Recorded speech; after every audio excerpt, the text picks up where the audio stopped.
So there's been an uptick of people in my comments talking about ADHD and how it stops them from having a good relationship. They talk about all the reasons why they can't have a good relationship, they can't have a healthy relationship, they simply can't do it. And as someone with ADHD and who works with people who do have ADHD, I can understand why it can feel frustrating. So in this video, I'm going to talk about the impact of ADHD on a relationship and how to have a good relationship with ADHD.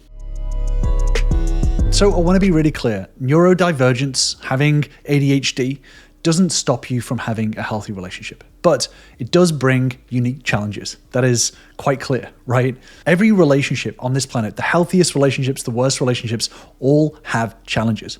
And what matters is not the challenges that you have, but your ability and skill to be able to overcome them. And I want to make that really, really clear up front. If you're someone with ADHD, the challenges that you're going to face in your relationship are going to demand a lot of self-awareness, a lot of effort, and a lot of effective strategies. So if as a partner, you're ready to own your part in the relationship, learn the skills and put in the work, then you can absolutely create a really thriving relationship. And a lot of my members have ADHD and are building thriving relationships despite the ADHD challenges, right? So I want to break this down into what you need to understand in order to make that happen. So the first thing to know is whether you have ADHD or you're the partner of someone with ADHD, don't ignore it. You've got to understand and acknowledge your own mind. This is what everyone in the world has to do. You've got to understand how your brain works in order to be able to navigate it. The more that you understand it, the more that you build that self-awareness, the more you're going to be able to work with it. So if you pretend that neurodivergence doesn't exist,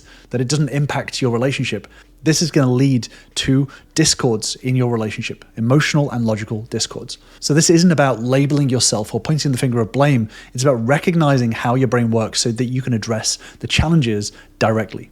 So you got to understand things like emotional dysregulation. So I've done a deeper dive video on this, which I'll link to in the description down below. But emotional dysregulation is one of the most significant ways that your ADHD can impact relationships. This can lead to big arguments, difficulty calming down after arguments, shutting down emotionally. These reactions are rooted in the way that your brain processes emotions. So recognizing this as a challenge is the first step to being able to manage it.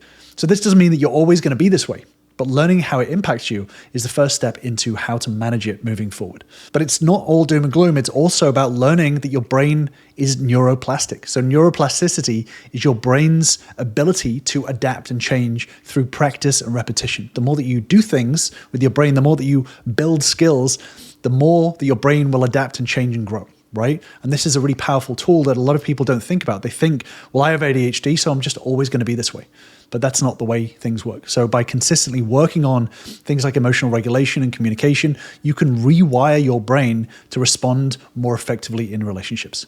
And when it comes to not ignoring ADHD, it's also important to drop the shame narrative. So a lot of people carry the guilt for struggling with their attention or follow through or the impulsivity that comes with it. But shaming yourself doesn't lead to any sort of improvement. It leads to avoidance and it leads to isolation. So instead, practice self-compassion.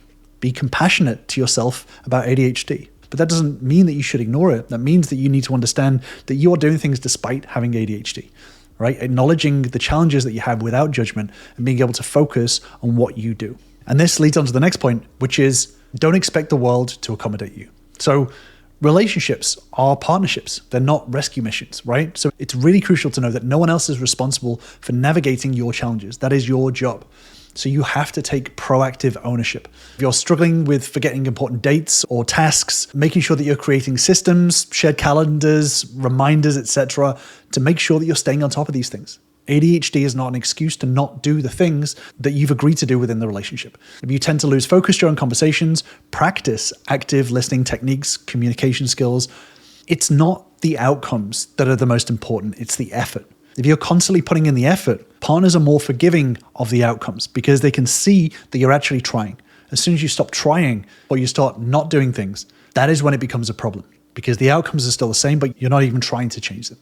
So this effort is what builds the trust. When your partner sees you taking steps to manage your ADHD challenges, it shows them commitment and it fosters mutual respect. People are more likely to support you when they see that you're working to support yourself. And this is why it's so crucial that you cannot expect accommodations. It's nice, but you can't expect it. You've got to recognize people's perspectives on this. Other people don't experience the world the way that we do as ADHDers. So expecting people to just understand it or to read a book on it and go, oh yeah, I completely get it, it's not realistic, and it leads to frustration on both sides. So you've got to understand how to explain it to people in the right way, which leads me on to the next one, which is communication is your greatest tool. So many relationship problems, challenges, obstacles are solved with communication. Communication is not something that is just you're born with or you're not born with. Communication is a skill. Skills can be learned. Even if you have ADHD, it doesn't matter. You can learn these skills. So if you put the effort into learning communication skills, this is going to solve 99% of your problems. Poor communication is one of the biggest sources of emotional discords in relationships, period. So ADHD can make communication quite tricky, especially when it comes to, impulsivity or emotional dysregulation. But learning to communicate effectively is going to transform the way that your relationship turns out. So one of the crucial things about this is timing conversations. So being able to talk about your ADHD challenges during times that are calm and neutral rather than in the heat of a moment. So if you've forgotten something, if you start talking about your ADHD and how that's impacted the reason why you've forgotten to do something, or you haven't done something, or you've done it in a substandard way, talking about your ADHD at that point is going to cause a lot of anger, is going to cause a lot of frustration. So making sure you're choosing the right timing to have these important conversations and to not ignore them. Things like using I statements, which is, a technique to keep your focus on your behavior, your perspective, your feelings, and it avoids making your partner feel blamed, for example. So as an example, I struggle with keeping track of time, and I know that it can be frustrating when I'm late to stuff. And I really would like to work on better systems in order to improve this. This is all from your perspective and your ideas, and it's not pointing the finger of blame onto your partner. And within this communication, focus on collaboration. So instead of framing problems as personal shortcomings, start to present solutions as something that you can work on together. Thinking in systems rather than you versus your partner. And this reinforces the idea that you're on a team, you're not against each other. Then it's important to develop your relationship skills like it's a daily workout. Now, this is something that so many people miss. If you really want long-term change, you want your life to be different, you want your relationship to be different. This doesn't happen overnight. It doesn't happen in one or two conversations. It doesn't happen by doing nothing and just hoping for the best. So strong relationships aren't built overnight. They're crafted through intentional, consistent effort to cultivate the compatibility. And this is something that a lot of people get mixed up with, this idea of compatibility and, we're just not compatible, or I just need someone who is going to do X, Y, Z. That's not the reality of relationships. The point of a relationship is to cultivate that compatibility so that together you are stronger.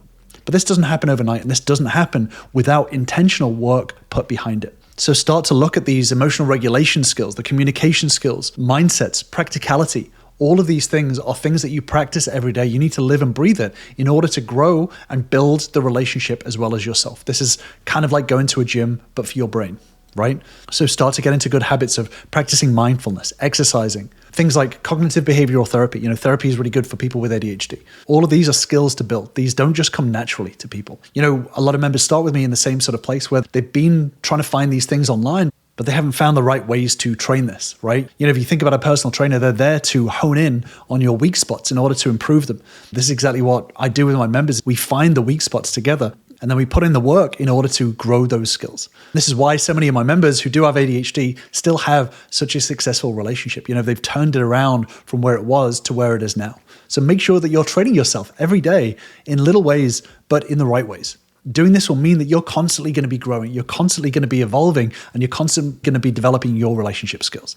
But the most important thing of all is to ditch this whole idea of this lone wolf mentality.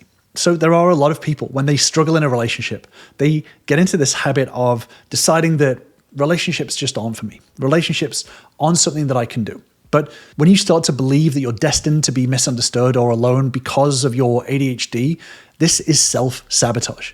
Human beings are wired for connection. This is what we do. This is what we thrive in. This whole idea of living as a lone wolf is some bullshit that we tell us, right? No neurological difference is going to change our wiring as social animals. So start to learn the skills in order to develop good relationships, building a good support network around you, surrounding yourself with people who you can develop that understanding and help to support your growth. Learning the skills to build connection will help you to foster this resilience as well, which will help you to navigate your ADHD challenges along the way. But also recognize your strengths. Like, being someone with ADHD doesn't mean that you just are constantly at a deficit. We have a lot of unique neurological wiring that allows us to be very creative, have a lot of energy and passion in what we do. We have a lot of different skills. Everything is just pros and cons. And we have a different set of skills that we can hone. So it's not about just improving where we're weak, it's also embracing where our strengths are. So we have a big creative side. We have a lot of energy for the things that we're interested in. We have a lot of passion that we can go full force into. So instead of viewing yourself as a burden, focusing on how these strengths can enhance your connection in relationships. This idea that ADHD means that we're not wired for a relationship is disproven because there are so many successful ADHD relationships out there. Do they have challenges? Yes, of course, but so do non-ADHD relationships. They also have challenges. It's just swapping one set of challenges for another. There's no better and there's no worse. So making sure that you're committing to growing and committing to building your relationship skills, not to get perfect, but about evolving yourself by showing up every single day, learning and growing and committing to that growth, means that you're always going to be able to start building that resilience and overcoming any challenges that are thrown your way. And as a result of committing to this, your partner over time will start to be inspired to grow alongside you, to start imitating what you're doing, because they're going to be seeing the effort you're putting in, that you're leading by example, and that you're overcoming these challenges, whether people are joining you or not, right? So this is inspiring and leading change within a relationship. And this is one of the most crucial points of all. In order to build a healthy relationship, it's about leading by example. So even when things are bad, things are tough, things are struggling, leading by example and doing the right thing, the effective thing, because it's who you are, rather than because you're waiting for your partner to change or your partner to adapt to you. I've actually done a deeper dive on this, which I'll link to up above, but making sure that you are showing up in the right way, rather than doing it only when your partner's putting in the effort. This is what makes a difference to a healthy relationship or an unhealthy relationship. When you're doing the right thing and you're showing up in the right way, and you're cultivating a team attitude because it's who you are, rather than what is happening around you, that is the difference between cultivating a successful relationship and a relationship that is falling apart. So I'm going to leave you with that deep dive video, and I will see you over there.